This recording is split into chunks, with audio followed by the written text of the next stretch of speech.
જય શ્રી કૃષ્ણ, જય માતાજી, હર હર મહાદેવ। આજે આપણે શિવલિંગ પર જળ ચડાવવાના નિયમ જાણશું। તો શિવલિંગ ઉપર જળ કેમ ચડાવવું એના નિયમ આ પ્રમાણે છે।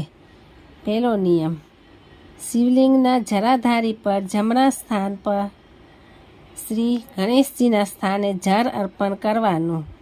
2. શિવલિંગના જળાધારી પર ડાબા સ્થાન શ્રી કાર્તિકજીના સ્થાને જળ અર્પણ કરવાનું।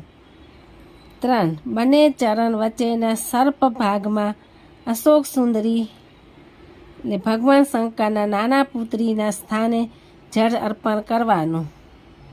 4. શિવલિંગ નીચે ગોળ ભાગ પર દેવી પાર્વતીના હસ્ત કમલ પર જળ અર્પણ કરો। 5. શિવલિંગ એ સ્વયં મહાદેવજીનું સ્થાન છે।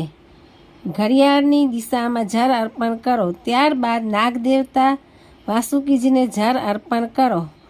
6. શિવલિંગના ઉપર એટલે તાંબાના વાસણમાંથી શિવલિંગ પર જળ ટપકે છે તેના પર થોડું જળ અર્પણ કરો। 7. અને નંદી મહારાજને જળ અર્પણ કરો, ત્યારબાદ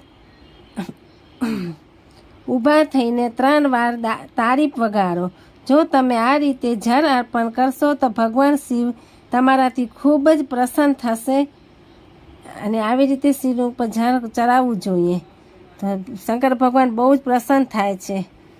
હર હર મહાદેવ, જય શ્રી કૃષ્ણ, જય માતાજી। ઓમ નમઃ શિવાય, ઓમ નમઃ શિવાય, ઓમ નમઃ શિવાય।